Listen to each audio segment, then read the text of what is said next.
नमस्कार साथियों। आज हम तुलनात्मक राजनीति के सबसे महत्वपूर्ण उपागम के बारे में परिचर्चा करने जा रहे हैं और इस उपागम का नाम है संस्थावादी या संस्थागतवादी उपागम इंस्टीट्यूशनलिज्म। तो इंस्टीट्यूशनलिज्म क्या है, संस्थागतवादी उपागम क्या है, इसके मुख्य आधार तत्व क्या हैं, मुख्य विशेषताएं क्या हैं और ये इसके लिए मुख्य वर्क जो किए गए हैं वो कौन से हैं, अथवा इसका थ्योरेटिकल डेवलपमेंट और फैक्चुअल हिस्टोरिकल एस्पेक्ट क्या है। तो आइए इसके बारे में विस्तार से जानते हैं। सबसे पहले तो हमें ये जानना होगा कि संस्थावादी उपागम या संस्थागत उपागम है क्या। जब हम संस्थागतवादी उपागम की बात करते हैं तो सबसे बड़ी बात है कि इसमें जैसा नोमेनक्लेचर में संस्थागतवादी, it means institution is the key point of this approach, and we can say that institution is the basic elements of the study of comparative politics according to this approach। इस उपागम के अनुसार तुलनात्मक राजनीति में तुलना का मुख्य केंद्र संस्था होती है और such institution is a political institution. ऐसी संस्थान एक राजनीतिक संस्थान होती है और अगर संक्षिप्त में कहें तो ऐसी संस्थान राज्य ही है। राज्य अथवा राज्य से संबंधित जो सब संस्थान हैं वो ही पॉलिटिकल इंस्टीट्यूशन, पॉलिटिकल बिहेवियर को अफेक्ट करती हैं। तो राजनीतिक संस्थाओं का तुलनात्मक अध्ययन करने वाला उपागम ही संस्थागतवादी उपागम है, संस्थागत उपागम है, इंस्टीट्यूशनलिज्म अप्रोच है। यह राजनीति विज्ञान या तुलनात्मक राजनीति शास्त्र के प्राचीनतम और परंपरागत उपागमों में से एक है। जिन दार्शनिक उपागमों की, ऐतिहासिक उपागमों की, वैधानिक उपागमों की हमने परिचर्चा की, उनमें से ही एक है इंस्टीट्यूशनलिज्म, जो इंस्टीट्यूशन को कंपैरिजन का बेस मानता है। अगर इसके हिस्टोरिकल एस्पेक्ट को देखें तो ये राजनीति विज्ञान के पिता अरस्तु से शुरू होकर जो पॉलिटिकल पार्टीज का सबसे बड़ा विश्लेषण करता है, मोरिस दुर्वर्जन, फ्रांसीसी पॉलिटिकल साइंटिस्ट, उसकी कृति पॉलिटिकल पार्टीज 1950 तक इसको हम देख सकते हैं। अगर ये बात की जाए कि तुलनात्मक राजनीति का यह उपागम है कैसा, तो बेसिकली ये औपचारिक है और कानूनी है, वर्णनात्मक है और मानकात्मक है। इन पर ध्यान दिया गया है कि फॉर्मल है और इन फॉर्मल के साथ साथ वह लीगल एस्पेक्ट है और डेस्क्रिप्टिव है और नॉर्मेटिव अप्रोच है। इन फॉर्मल स्ट्रक्चर को, लीगल स्ट्रक्चर को, डेस्क्रिप्टिव स्ट्रक्चर को और नॉर्मेटिव स्ट्रक्चर को डिफाइन करने वाला प्रतिमान ही इंस्टीट्यूशनलिज्म है। आइए इसको विस्तार से जानें। तो इंस्टीट्यूशनलिज्म अप्रोच की विशेषताएं क्या हैं? तो 5 बेसिक फीचर्स के आधार पर हम इसे डिफाइन कर सकते हैं। नंबर 1, तुलनात्मक राजनीति का संस्थागतवादी उपागम एक शास्त्रीय या परंपरागत प्रतिमान है। यह प्राचीन रूप से चला आ रहा एक पुराना प्रतिमान है। जब से राज्य रूपी संस्थान का उदय हुआ है उस समय से ही यह अप्रोच निरंतर जारी है और आज ये खत्म नहीं हुआ है, अभी भी ये विद्यमान है। भारत या भारत जैसे विकासशील देशों में और यहाँ तक कि विकसित देशों में भी इसका स्ट्रक्चर हमें देखने को मिलता है। यदि ये कहा जाए कि दुनिया की संसदीय व्यवस्थाओं में दूसरा जो सदन है, जो राज्यसभा या उच्च सदन जिसको आप कहते हैं, ब्रिटेन में जिसको हाउस ऑफ लॉर्ड्स कहते हैं, या अन्य विकसित राज्यों में अगर बात करें अमेरिका की तो जहां इसको सीनेट कहते हैं, उनकी पावर्स के बारे में, फंक्शन के बारे में, रोल के बारे में कंपैरेटिव स्टडी करना इंस्टीट्यूशनल अप्रोच है। आज के संदर्भ में सबसे बड़ा उदाहरण है। दूसरी विशेषता, यह राजनीतिक मूल्यों, पॉलिटिकल वैल्यूज, नॉर्म्स, मानकों और आइडल्स पर आधारित है। इट मीन्स ये इस बात से भी जुड़ा हुआ है कि राज्य के मूल्य क्या हैं, राज्य कौन से मूल्यों को सेट बनाकर रखता है, उसके नॉर्म्स क्या हैं और उसके आइडल क्या हैं। उन आदर्शों से, मानकों से और मूल्यों से ही संस्थाओं का स्वरूप हमें दिखाई देता है। कि मान लीजिए भारत में जो राजनीतिक मूल्य हैं वो लोकतंत्र को लोगों के हिसाब से चलाने में सहायक हैं या भावनाओं से ज़्यादा चलाने में सहायक हैं, या लोकतंत्र के अच्छे मानक बना रखे हैं या लोकतंत्र के आदर्श बना रखे हैं, या केवल कहने के लिए भी हो सकता है कि राजनीति सेवा का माध्यम है। परंतु भारतीय और विकासशील देशों में राजनीति के संदर्भ में ये हाइपोथेसिस बहुत कम सिद्ध होती है, अपितु लोग राजनीति को सेवा नहीं मेवा का माध्यम मानते हैं। लोग जो सिविल सर्वेंट्स बनना चाहते हैं या राज्य के भाग बनना चाहते हैं कि वो कलेक्टर बनेंगे, टीचर बनेंगे या जो भी बनेंगे, डॉक्टर बनेंगे, वो राज्य के भाग बन के राज्य के नागरिकों को लूटने में लगे हुए हैं।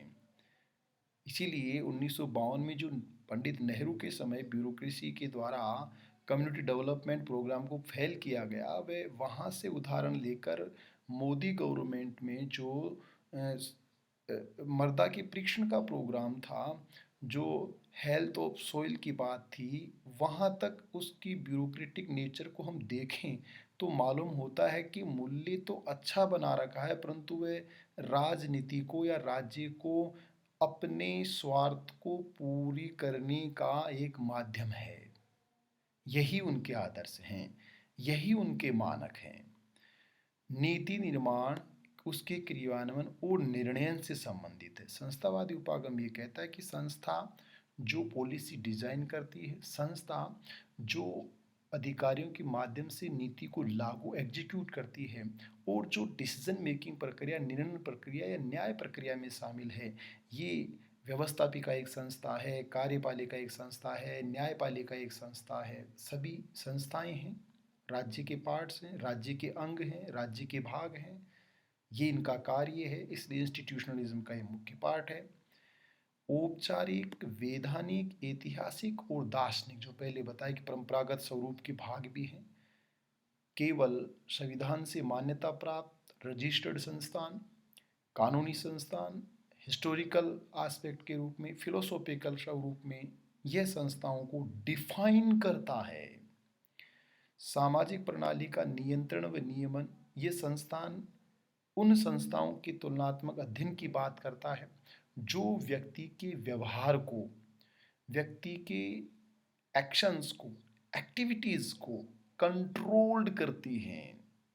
तो राज्य व्यक्ति के व्यवहार को नियंत्रित करने वाली और नियमित करने वाली एक संस्था है कि व्यक्ति राज्य के पक्ष में ही बोले और सोचे, राज्य के विरोध में कुछ नहीं सोचे।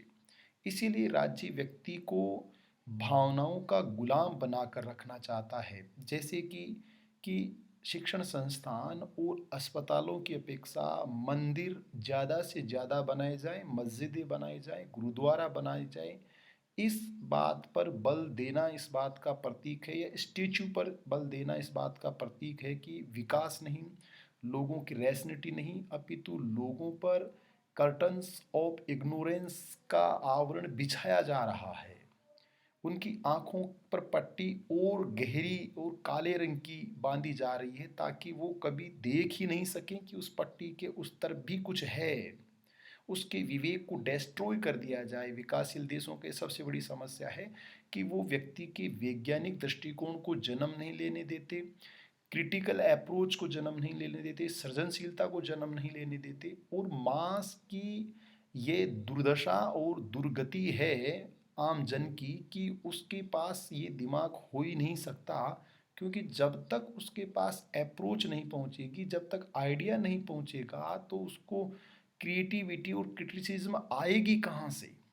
क्योंकि राज्य ने जो इंस्टीट्यूशंस के माध्यम से सोसाइटी को कंट्रोल करने का जो मैकेनिज्म डेवलप किया है विकासशील देशों में, वो सबसे ज़्यादा जिम्मेदार है लोगों की दुर्दशाओं के लिए और विकासशील देशों के पिछड़ेपन के लिए, जिसकी वजह से चाहे करप्शन हो, रिश्वतखोरी हो, बेईमानी हो, सोशल इकोनॉमिक स्ट्रक्चर का बैकवर्डनेस हो, लेकिन उस सब के लिए जिम्मेदार स्टेट ही है।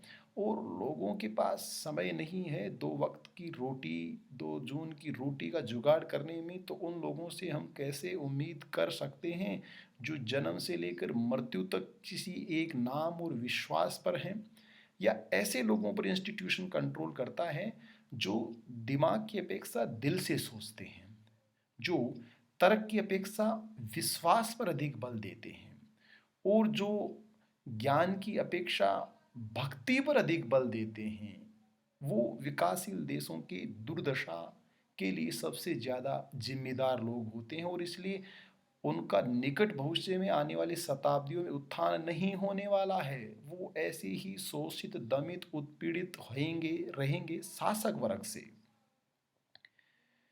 अगर मुख्य विचारकों की बात करें तो इसमें किस किस ने योगदान दिया है।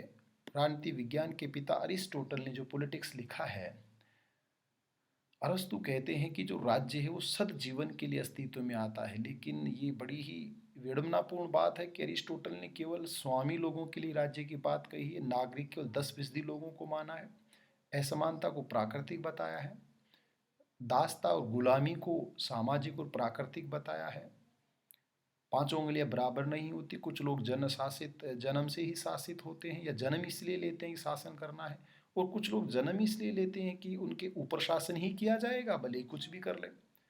मिचेल्स ने भी आगे आयरन लॉ ऑफ ओलिगार्की की बात कही है, चाहे वो धर्म हो, चाहे क्लास हो, चाहे वह सत्ता हो, चाहे वो परिवार हो, चाहे एजुकेशन इंस्टीट्यूशन हो, चाहे पीयर ग्रुप हो, चाहे सोसाइटी हो, उनमें कुछ लोग होते हैं जो लोहे के सख्त आवरण की तरह हैं और वही कार्य करते हैं, वही लीडर रहेंगे।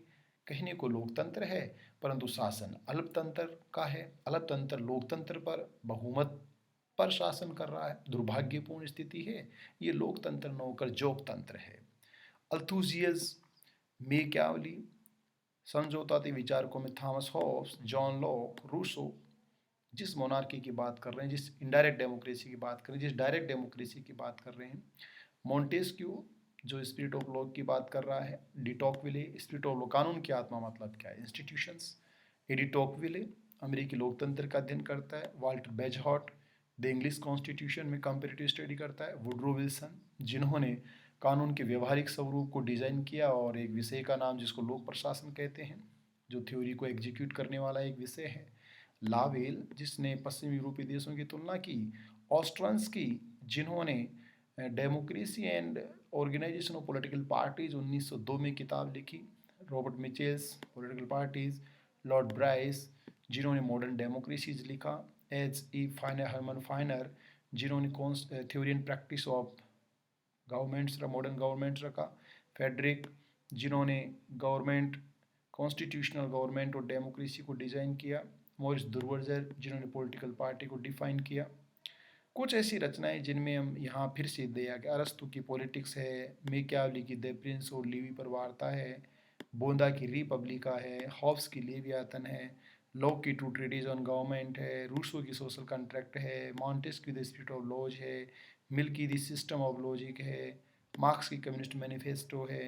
ये सभी संस्थावादी चिंतकों के मुख्य कार्य हैं। इसके अलावा वाल्टर बेजहोट की द इंग्लिश कॉन्स्टिट्यूशन है 1867, लॉवेल की government and parties in continental Europe 1896, इसी के साथ democracy and organisation of political parties 1902 Ostrogorski की, public opinion and popular government 1913 Ostrogorski की, रॉबर्ट मिचेल्स की पॉलिटिकल पार्टी, ब्राइस के अमेरिकन कॉमनवेल्थ 1888 और मॉडर्न डेमोक्रेसी 1921, फाइनर की theory and practice of modern government 1932, Friedrich की कॉन्स्टिट्यूशन गवर्नमेंट एंड डेमोक्रेसी 1937 और दुर्वर्ज की political parties 1950।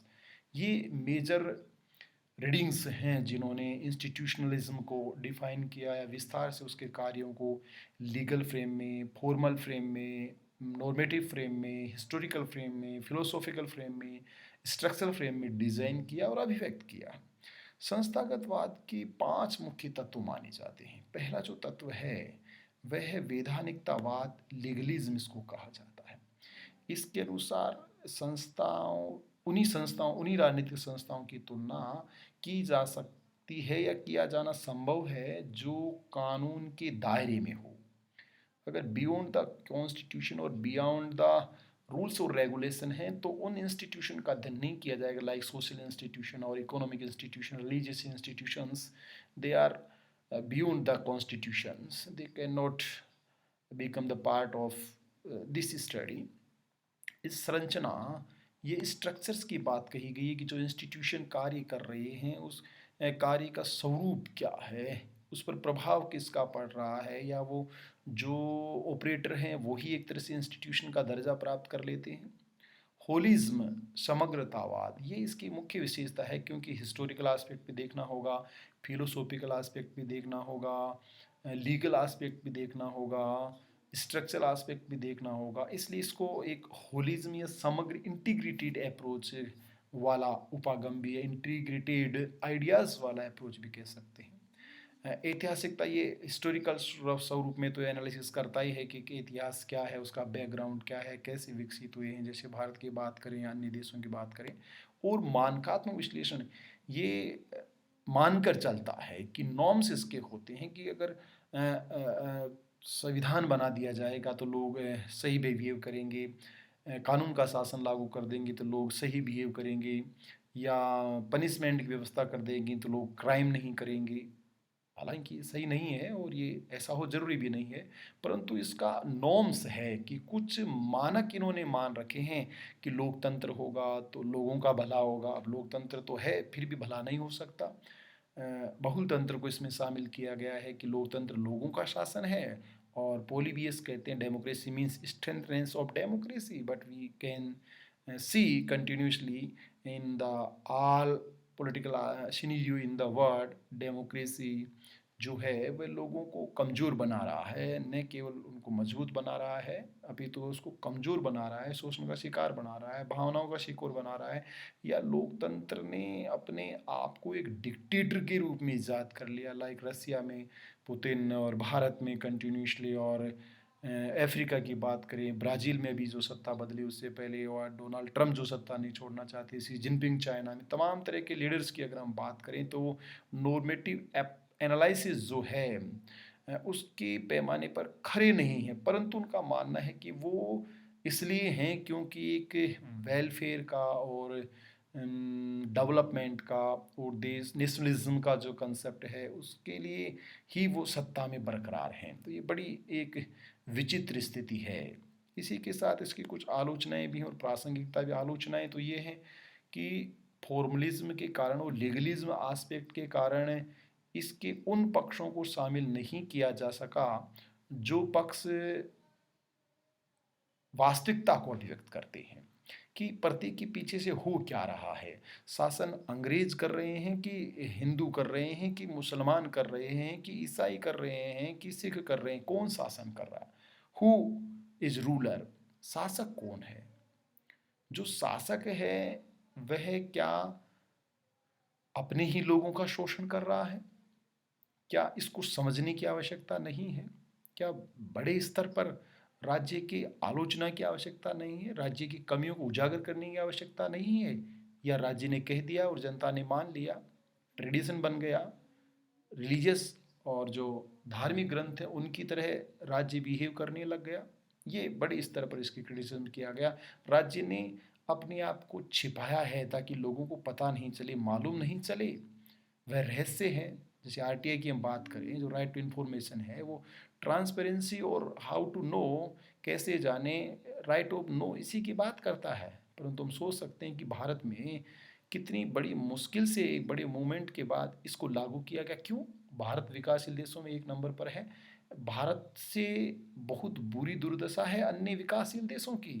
Bharat तो नंबर 1 पर है, तो भी वो इतना अपने आप को प्रोटेक्ट करता है कि लोगों को बताना नहीं चाहता कि करप्शन कितना है, या जो शासक हैं वो लगातार जनता का खून चूस रहे हैं, खून, जनता की मेहनत, खून पसीने की कमाई पर मजे कर रहे हैं, आनंद ले रहे हैं, सत्ता का भोग कर रहे हैं, या लॉर्ड एक्टन के शब्दों में वो सब लोग भ्रष्ट रूपी या भ्रष्ट मंत्रियों के रूप में कार्य कर रहे हैं, चाहे प्रधानमंत्री कहिए, मंत्री कहिए, वो सारे के सारे करप्ट हैं। वो आनंद ले रहे हैं, अच्छे कपड़े पहन रहे हैं, हवाई यात्राएं कर रहे हैं, प्रचार प्रसार में लगे हुए हैं, झूठ साँच कहने में लगे हुए हैं, स्टेचू बनाने में लगे हुए हैं। लेकिन जनता की जो मिनिमम नीड्स हैं, रोटी, कपड़ा, मकान, शिक्षा, स्वास्थ्य, ये बड़ा बड़ा बड़ा इश्यू है। लोगों के पास पीने के लिए पानी नहीं है, हेल्थ दवाइयाँ नहीं हैं स्वास्थ्य के लिए। क्या दुर्दशा हुई कोरोना पैंडेमिक में हम देख रहे हैं। उसके बावजूद भी राज्य संभल नहीं रहा है। राज्य दूसरी चीज़ों पर ध्यान देने में लगा हुआ है। जो लोगों का पैसा है वो दूसरी जगह खर्च कर रहा है, अपने प्रचार में खर्च कर रहा है, अपनी सत्ता को बचाने में, कुर्सी बचाने में खर्च कर रहा है। ये इंस्टीट्यूशनल अप्रोच की मुख्य आलोचनाएं रही। जो उन्होंने जो था उसको छिपाया, कपड़े के पीछे छिपाया। जैसे अपने शर्ट के नीचे बनियान रहती है तो उसको छिपाने की कोशिश की कि वास्तव में बॉडी का प्रोटेक्शन इंटर गारमेंट्स कर रहे हैं या एक्सटर्नल और आउटर गारमेंट्स कर रहे हैं। ये सोचने वाली बात है, समझने वाली बात है। परंतु इंस्टीट्यूशनलिज्म अप्रोच ने समझने नहीं दिया, और इसीलिए भी विकासशील देशों में अभी भी इंस्टीट्यूशनलिज्म अप्रोच बड़े स्तर पर प्रभावी है। तो ये था संस्थावादी उपागम। नेक्स्ट व्याख्यान में हम पढ़ेंगे new institutionalism theory and then other theories. Thank you so much.